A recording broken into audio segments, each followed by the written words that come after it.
ही होगा और हमारी आशा मसीह यीशु में हमेशा स्थिर रहेगी और हम लोग अनंत जीवन के भागी होंगे। हमारे साथ चौथी बात, हमारे और उनके साथ क्या क्या होने वाला है। हमारे साथ परमेश्वर की संतान के साथ अनंत आशीष होगी। वो हमारी आंखों के सारे आंसुओं को पोंछ डालेगा और इसके बाद हमारे जीवन में ना तो मृत्यु होगी, ना शोक होगा, ना विलाप होगा, ना पीड़ा रहेगी। पहली बातें चली जाएंगी और देखिए सारी बातें नई हो जाएंगी। ये प्रकाशित वाक्य 21:4 में लिखा हुआ है मेरे प्रियो।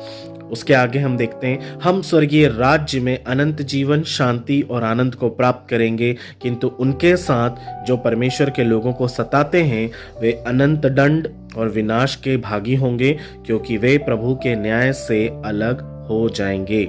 इसलिए है मेरे भाइयों, हमें क्लेश में धीरज धरना है, परमेश्वर पर भरोसा रखना है और उसकी स्तुति करते रहना है, क्योंकि वह विश्वास योग्य परमेश्वर है और अंत में वही न्याय करेगा। इन सब बातों को लेकर ना मेरे प्रियो, मैं काफ़ी समय से बहुत खेदित था। आत्मा में मैं बहुत रो रो कर अपने भाई बहनों के लिए, पूरे विश्व भर के मैं प्रार्थना कर रहा था, क्योंकि मुझसे भी ये चीज़ें देखी नहीं जा रही हैं, सहन नहीं हो रही हैं। लेकिन मेरे प्रियो, ये कुछ भी नहीं है।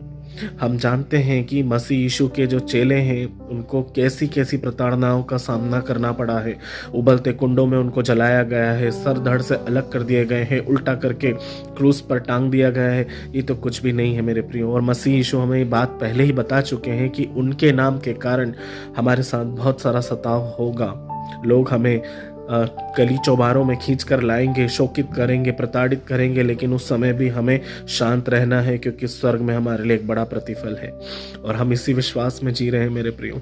आज मैं आप सभी को इस वीडियो के माध्यम से ये आशा देना चाहता हूँ कि परमेश्वर पर भरोसा रखें, उसके न्याय पर भरोसा रखें। जो भी हमारे साथ बुरा हो रहा है वो सब एक दिन थम जाएगा, क्योंकि परमेश्वर का न्याय प्रकट जरूर होगा। हमारा परमेश्वर ऊँघने वाला, सोने वाला परमेश्वर नहीं है।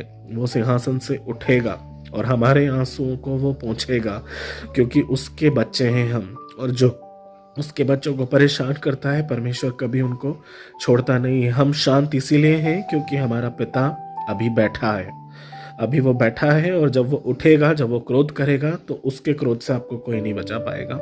इसलिए हम विश्वास करें। आइए हम प्रार्थना करते हैं। प्यारे पिता, धन्यवाद के साथ आपके अति पवित्र चरणों में आज इस पवित्र दिन की सुबह में आते हैं। हम आपसे विनती करते हैं परमेश्वर पिता कि जो भी प्रताड़ना आप हमारे अगेंस्ट में पूरे विश्व भर में देख रहे हैं प्रभु जी, उन सब के विरोध में प्रभु हम उन सारी बातों को, उन तमाम लोगों को आपके हाथों में दे देते हैं प्रभु।